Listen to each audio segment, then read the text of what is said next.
Hoy es un domingo muy especial para la iglesia cristiana, pues un domingo como este, Jesús ingresó a Jerusalén en el acontecimiento llamado Entrada Triunfal, por lo cual celebramos este domingo, el Domingo de Ramos, con la enseñanza en el Evangelio según Mateo. La narración se ubica en Mateo capítulo 21, versículo 1 al 11. Si tienes tu Biblia a la mano, te invito a que me acompañes con la lectura. Mateo 21, 1 al 11, dice así: Cuando se acercaban a Jerusalén y llegaron a Betfagé, al monte de los olivos, Jesús envió a 2 discípulos con este encargo: vayan a la aldea que tienen enfrente, y ahí mismo encontrarán una burra atada y un burrito con ella. Desátenlos y tráiganmelos. Si alguien les dice algo, díganle que el Señor los necesita, pero que ya los devolverá. Esto sucedió para que se cumpliera lo dicho por el profeta: digan a la hija de Sión, mira, tu rey viene hacia ti, humilde y montado en un burro, en un burrito, cría de una bestia de carga. Los discípulos fueron e hicieron como les había mandado Jesús. Llevaron la burra y el burrito y pusieron encima sus mantos, sobre los cuales se sentó Jesús. Había mucha gente que tendía sus mantos sobre el camino, otros cortaban ramas de los árboles y las esparcían en el camino. Tanto la gente que iba delante de él como la que iba detrás gritaba: «¡Hosana al Hijo de David! Bendito el que viene en el nombre del Señor. ¡Hosana en las alturas!». Cuando Jesús entró en Jerusalén, toda la ciudad se conmovió. «¿Quién es este?», preguntaban. «Este es el profeta Jesús de Nazaret de Galilea», contestaba la gente. Oremos. Padre, ahora que estamos delante de tu presencia, ruego que sean gratos los dichos de mi boca y las meditaciones en nuestros corazones delante de ti, roca nuestra y redentor nuestro. Amén. El triunfus romano era una ceremonia civil y un rito religioso de la antigua Roma. Esta ceremonia se llevaba a cabo para celebrar y consagrar públicamente el éxito de un comandante militar que había conducido a las fuerzas romanas a una lucha, ya sea al servicio del Estado, logrando una victoria en su misión, la cual podía ser dentro del territorio o en el extranjero. El día de su triunfo, el general lucía una corona de laurel y la toga picta triunfal en color púrpura y bordada en oro. Esto lo identificaba como casi un monarca, para algunos incluso divino. Desfilaba montado en un carro tirado por 4 caballos por las calles de Roma. En la procesión le acompañaba a su ejército sin armas, los prisioneros y su botín de guerra. Inevitablemente, el triunfo brindaba extraordinarias oportunidades para la promoción personal, ya sea un ascenso militar o un ascenso político. Esta era la idea de una entrada triunfal, no solo para los romanos, sino también en todos los territorios en los cuales ejercía su poder el Imperio Romano dentro del primer siglo, incluyendo a los judíos. Ellos, los judíos, esperaban a su propio guerrero, un Mesías prometido durante algunos siglos. La idea tradicional era la de un guerrero victorioso, con un gran ejército, un buen botín, vestido en poder y gloria, quien derrocaría al Imperio Romano. Pero en el pasaje no leemos esto. Leemos la entrada triunfal de Jesús, que es muy distinta. Manifiesta su humildad y sencillez. Varias acciones son narradas tanto previa, posterior y durante este acontecimiento que llamamos la entrada triunfal.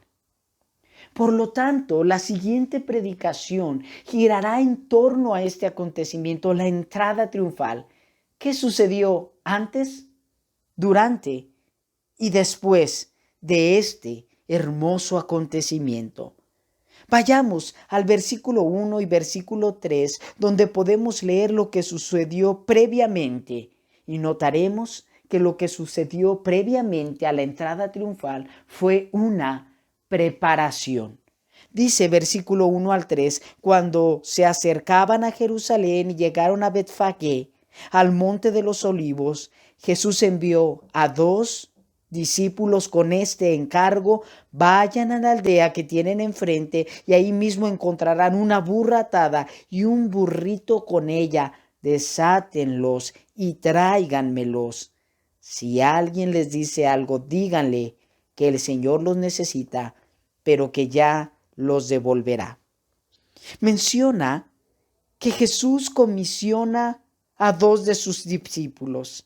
Jesús está preparando esta entrada triunfal y comisiona a 2 de ellos con un encargo: conseguir a un animal de carga, una burra y su burrito.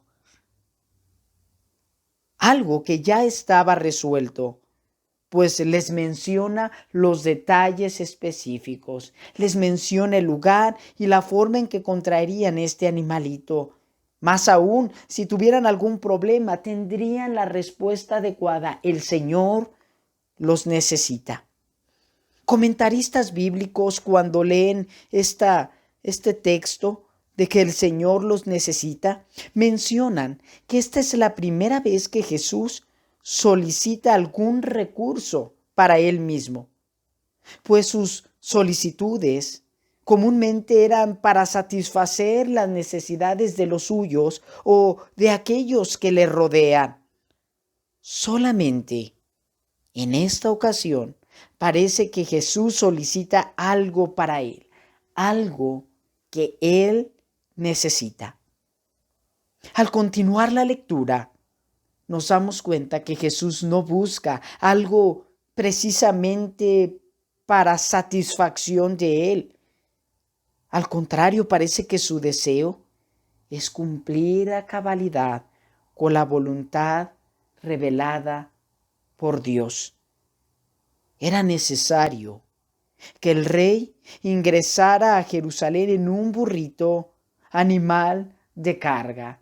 Si bien los guerreros romanos ingresaban en hermosos corceles y caballos, parece que la entrada triunfal de Jesús, más que una victoria en la guerra, sería una entrada en paz, una entrada civil en paz, pues elige a un animal de carga. Esto lo vemos en el versículo 4, nos dice: esto sucedió para que se cumpliera lo dicho por el profeta.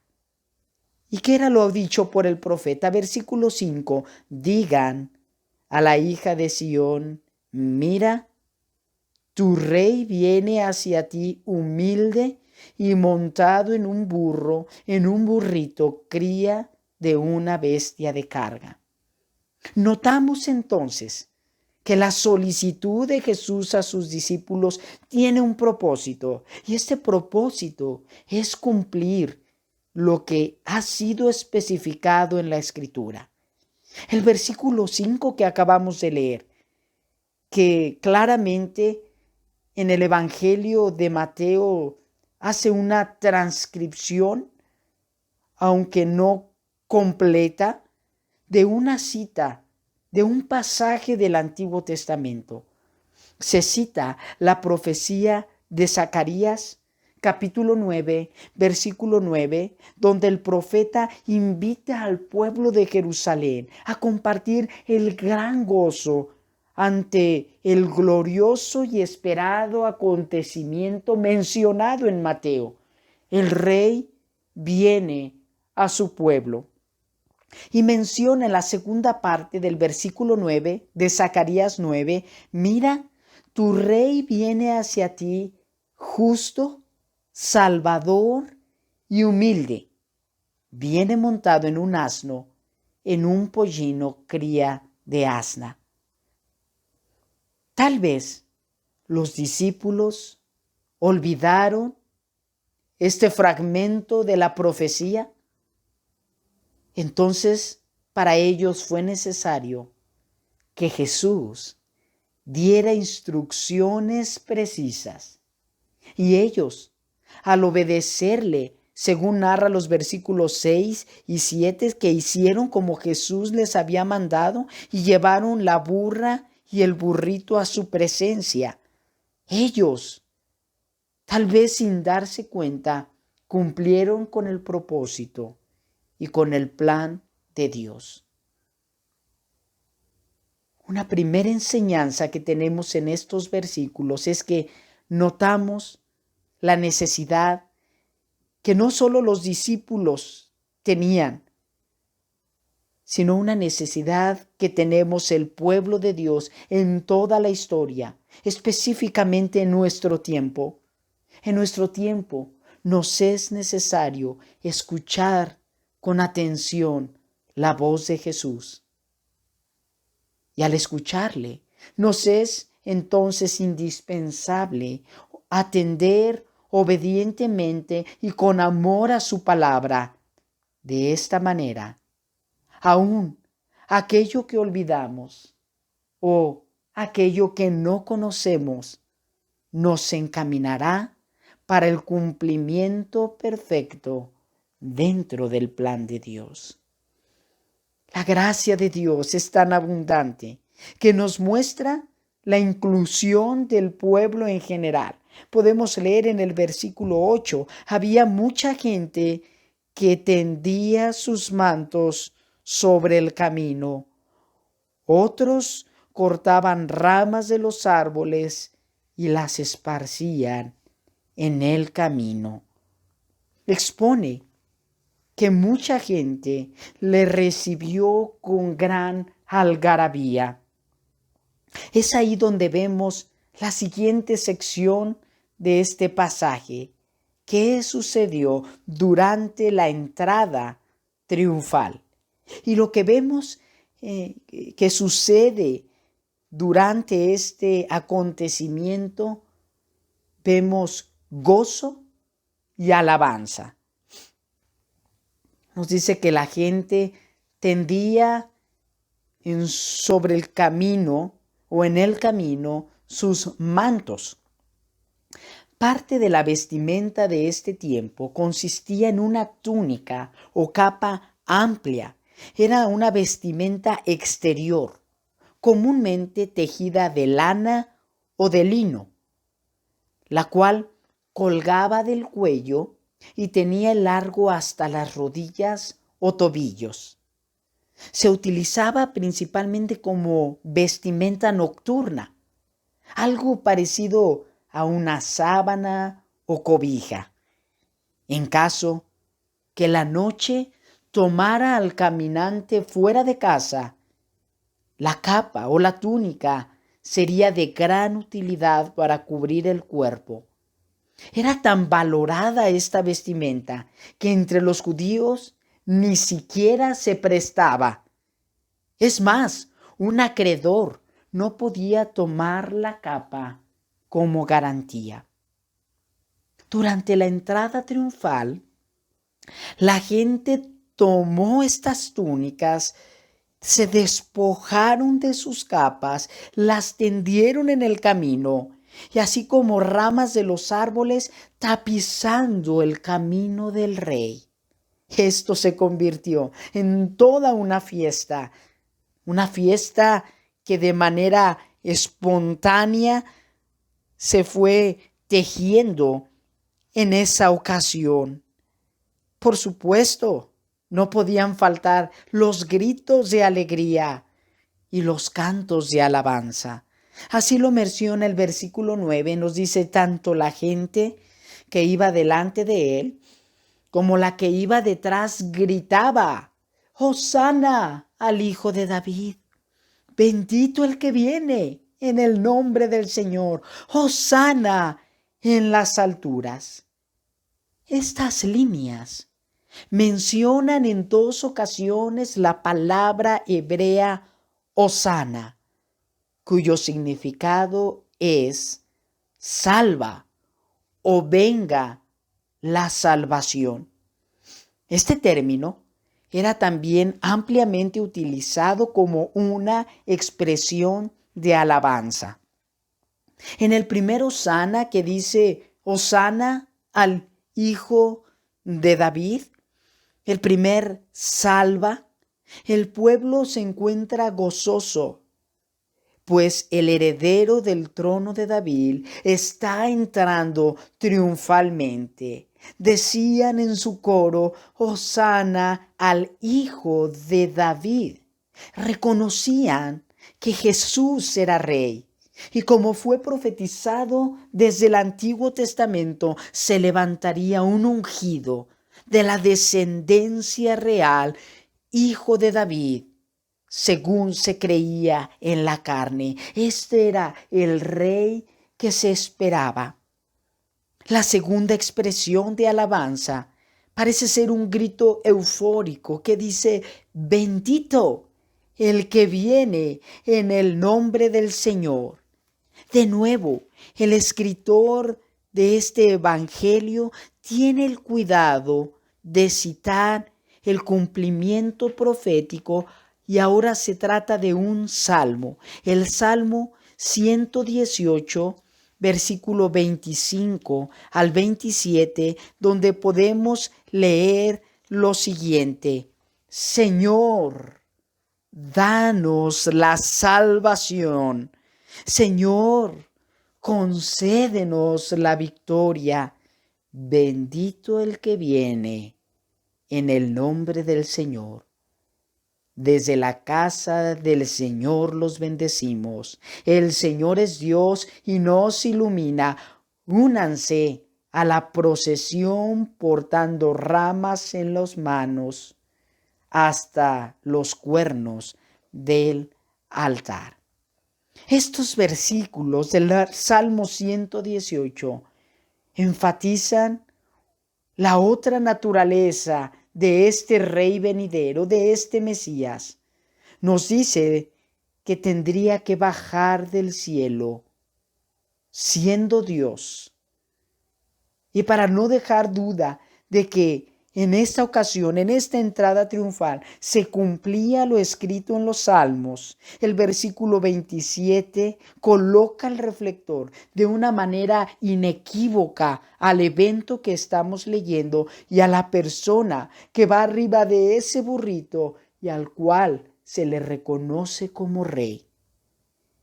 El Salmo 118 invita a los presentes diciendo: únanse a la procesión portando ramas en las manos. ¡Qué precisión y qué perfecta armonía! Tanto los profetas y los salmos dan total testimonio de que Jesús, el Hijo de David, es también el Hijo de Dios, de la misma esencia de Dios. Luego, leemos el tercer Hosana, el cual une las cláusulas anteriores a manera de alabanza. Dice: Hosana en las alturas.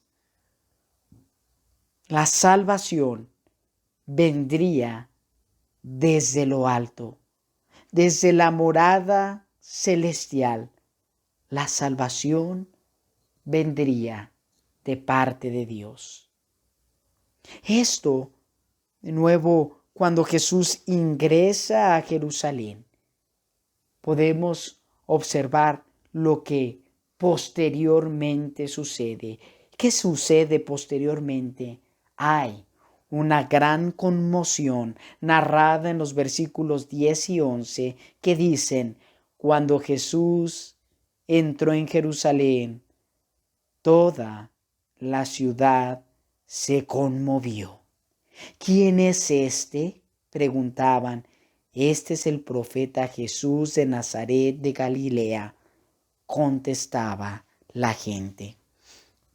Ante este evento, la ciudad de Jerusalén se conmovió. Literalmente se lee tembló. Se sacudieron dentro de ellos mismos. El alboroto por aquellos que alababan provocó que muchos más que no estaban en la procesión se dieran cuenta que algo grande estaba pasando. Se preguntaban de quién se trataría todo este movimiento y respondían: se trata de Jesús, el profeta. Un profeta era ampliamente respetado porque un profeta tenía la misión de dar a conocer la voluntad de Dios. Y en esta ocasión vemos que tanto los salmos como los profetas apuntan al profeta más grande, a Jesús, quien está dando a conocer el plan de Dios. Las cosas cambiaron radicalmente 6 días después. 6 días después, ya no vemos a la multitud alabando. Ya no se tienden túnicas al paso del rey. De hecho, la única túnica que vemos es la de Jesús, cuando los soldados echaban suertes sobre ella. Ya no vemos a los discípulos obedeciéndole y siguiéndole. Al contrario, los vemos abandonando al Maestro. Ya no podemos escuchar los gritos de Hosana o salva a manera de alabanza. Más bien, se escuchan gritos de gran ira y maldiciones diciendo: crucifícale. Sin embargo, el rey lo seguimos viendo en su misma postura, humilde, justo y salvador, como fue profetizado acerca de él. Para Jesús, la entrada triunfal sería la preparación para el trago amargo de la muerte, cuyo momento en ese sacrificio provocaría conmoción para todas las naciones y en toda la historia, pues para llegar a ser el Rey Salvador le fue necesario entregar su vida en la cruz. De esa manera cumplió obedientemente la voluntad del Padre, una voluntad revelada en toda la Escritura. Dios perdonando al pecador en la persona de Jesucristo, quien pagó el precio por el pecado. La belleza de esta historia no se queda en la muerte y en la cruz, pues la Escritura nos enseña que al tercer día resucitó de entre los muertos, venciendo a la muerte, algo que escucharemos el próximo domingo.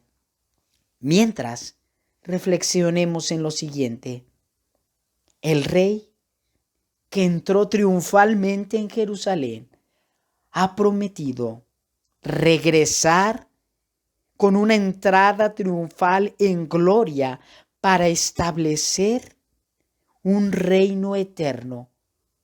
Por lo tanto, sus discípulos tenemos la hermosa tarea de escuchar su voz y obedecerle.